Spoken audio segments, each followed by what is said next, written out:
Next speaker, who is Carlotte Lucas from the Good Food Institute. Carlotte is the Corporate Engagement Manager at the Good Food Institute Europe.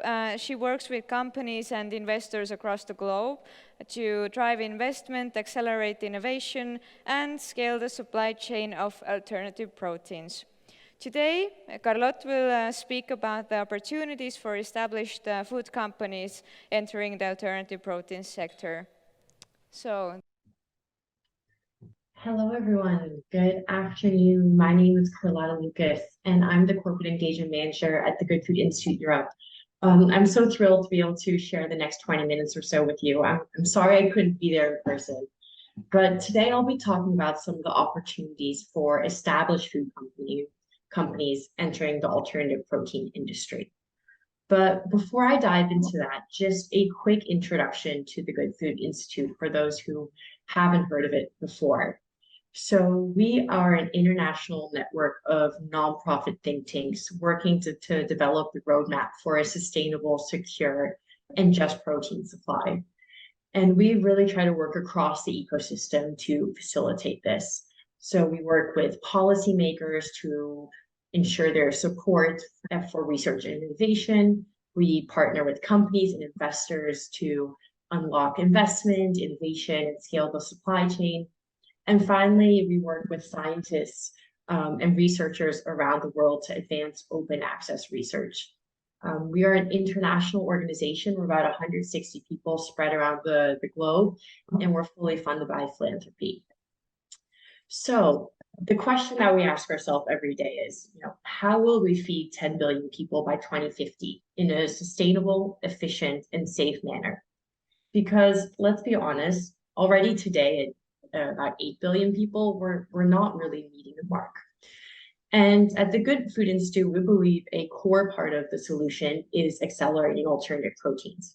So creating the meat, egg, and dairy people love, but in a more sustainable way, either from plants, cultivating them themselves, or producing them via fermentation. And research shows that as long as these products are delicious, affordable, and accessible, consumers will choose for them. So when we talk about alternative proteins, we're really talking about 3 different pillars. First being plant-based, probably what we're most familiar with. That's also what we'll be touching most on during this presentation, because that's where most of the opportunities exist today. So leveraging plant-based ingredients like soy and wheat to recreate animal proteins. Fermentation is the concept of leveraging microorganisms like bacteria or yeast to create proteins or other ingredients. And finally, cultivated meat and seafood, taking cells from the body of an animal and turning that into a piece of animal protein without killing an animal and in a fraction of the time with a fraction of the resources. But although we kind of segment these pillars right now as 3 different types of alternative proteins, I think in the future we're going to see really a convergence of the 3 and hybrid products coming to market, so we can leverage the best technologies available just to create the best products out there. But that's just a bit of an introduction. So why are food companies interested in the space? Why is the alternative protein sector growing? Well, a large part of it is that the consumer market is no longer vegans and vegetarians.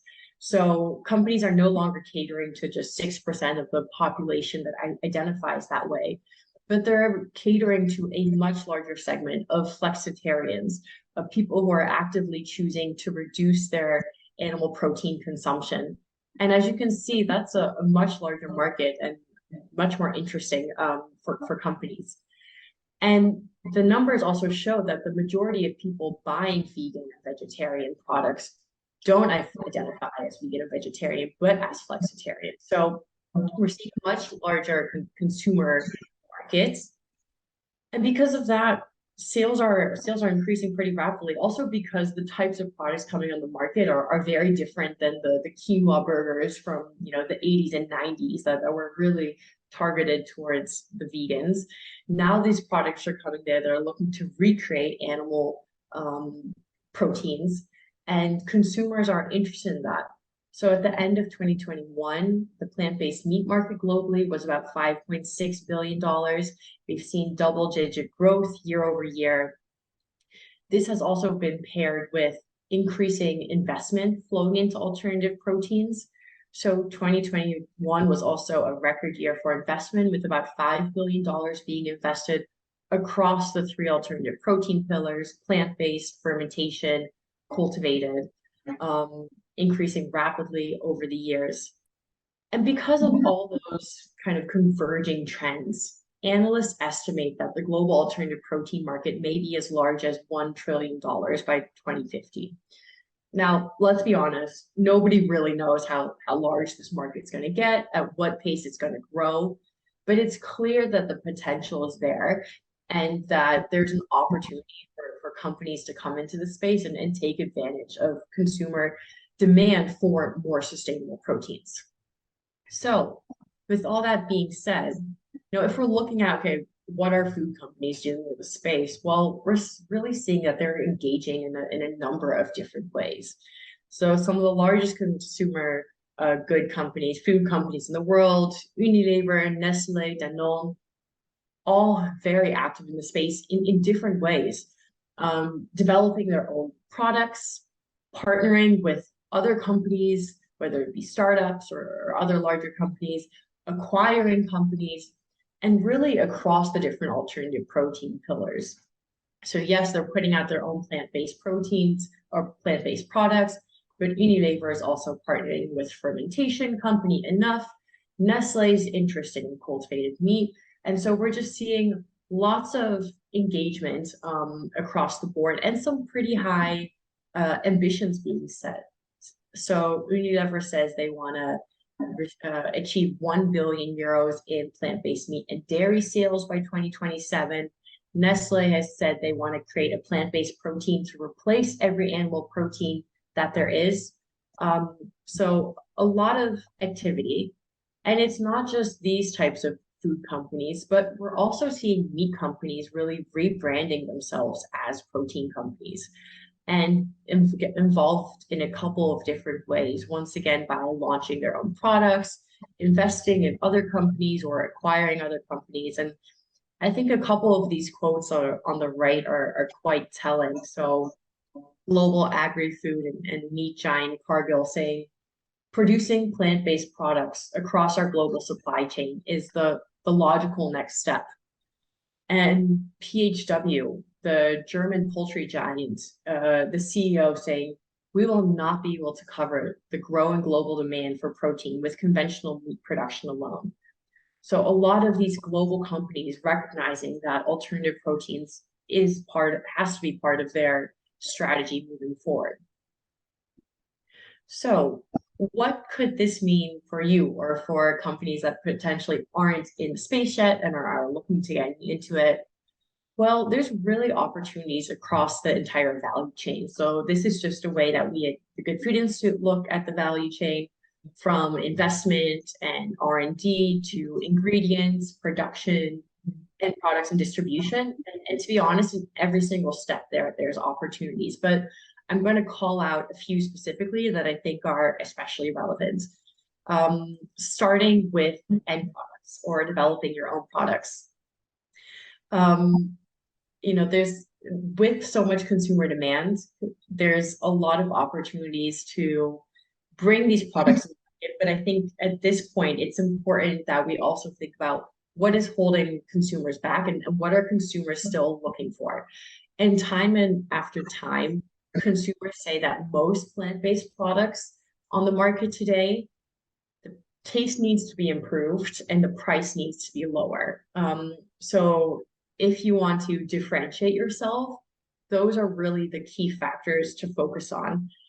And if we think about taste specifically, there's a couple of ways that we believe we can improve the taste of plant-based products.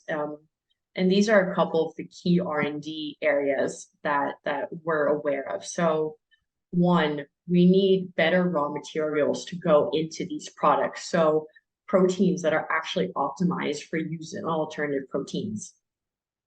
We need better fractionation technology. So once again, we have better quality ingredients going in with less off notes, for example. We need better plant fats, coconut oil and palm oil, two of the most common oils that are used today, because they do stay stable at room temperature, don't have the same mouthfeel as you might get in a conventional piece of meat. And finally, there's also opportunities around how we actually process and texturize these proteins. Most products are made via extrusion, but that's also a technology that's still just being adapted to use in alternative proteins. So if you think about how can we put a product out there that addresses that taste challenge, these are some of the areas that we think companies should be looking at. Another opportunity when it comes to product development is just the type of products to bring out. So the Smart Protein Project did a massive pan-European consumer survey last year, asking European flexitarians, what is your main barrier towards eating plant-based products? And one of the top challenges was there's not enough choice in plant-based food when I eat out. And that doesn't just mean there's not enough places where I can eat, but it's at those places, I want more than just be able to eat a plant-based burger. So another big opportunity is to move past the plant-based burgers and sausages and meatballs that we've seen to date and bring out new products like bacon, salmon, chicken, steak. This is something consumers are really asking for, and is a big white space in the market. So that's one area, I think, where companies can get involved. Another is looking at strategic partnerships. And we've seen a lot of great examples across the alternative protein industry so far. And I think they're especially important to address two key bottlenecks that the sector is facing. One is the lack of global production capacity. And we've heard over and over again from startups and other companies that is a large challenge to find capacity at pilot, demo, even commercial scale. So one opportunity could be to partner with another company that has already developed a product and support them more from a production perspective and lending your facilities to scale up their production. Another challenge that's very common for plant-based or alternative protein startups is finding distribution and getting into retailers and into food service. And that's something that most conventional, larger food companies have already nailed. So that's another area that you could provide real value to this space and bring your expertise. And the final opportunity I'll mention today is just around investments. We see a lot of companies, maybe before they take a bigger step of developing their own products or entering a strategic partnership, in investing in a lot of these startups to start to get a little bit lay of the land. And a lot of the time that's done through a corporate's own venture capital fund. See a couple of examples here. So that's another opportunity to consider. But once again, I think there's really opportunities really across the value chain. And I think it just depends on a company's own core competencies, expertise, how much time and resources are available to put in. But just to wrap up, we at GFI, we recently did some research that shows that consumers across major European countries have reduced their meat consumption, either for completely reduced or completely stopped eating products, at least 75% across all 4 countries. And the majority of consumers also believe that alternatives to animal meat must be found. So the trend is there. There's consumer demand for sustainable proteins, and I think there are opportunities for everyone to get involved. Obviously, the scale of the challenge is big, but the scale of the opportunity is big. So that was just a very quick overview of some of the things we're seeing in the market, the opportunities we see. If you're interested in learning more, we have a lot of free resources on our website, including our annual State of the Industry reports, which will tell you everything you want to know and more about what's happening in the space. You can check that out at gfieurope.org. And you can always reach out to me Carlotta L at gfi.org, and I'm happy to chat. So with that, I want to thank you for your attention and happy to answer any questions if we have time for that.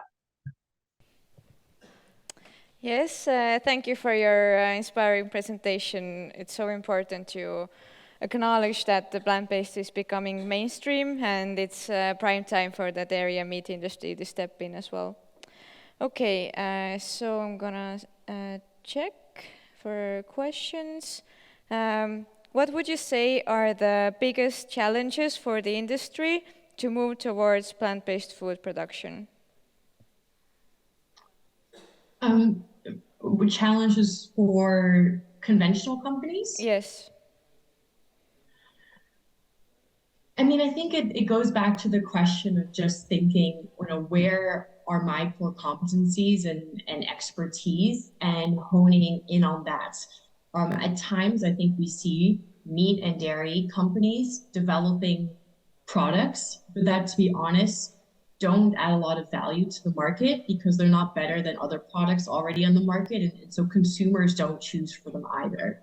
So I think it's really important that when companies do decide to enter the space, they do it the right way and they really focus on developing innovative products. They test it with consumers and they find their niche. And if that is not the right approach, then considering other avenues to get involved. Thanks. And what would you say, which of the three categories of plant-based, fermentation, and cultivated food are developing the most rapidly at the moment? Well, I think we are seeing a lot of innovation in the fermentation and cultivated space, which is really exciting. And if you going back to where we're seeing the investment is growing even more in the fermentation and cultivated spaces than the plant-based space. But I think going back to what I said in the beginning as well, the future is really hybrid. So it's not going to be one versus the other, but there's so many opportunities to bring fermentation and cultivated ingredients, for example, into a plant-based product to address some of the sensory and texture challenges. That's why I think it's so important to continue investing in all three of these pillars because they can really enhance each other. Okay, thank you for your answers, and you can now enjoy the rest of your day. See Thank ya. you.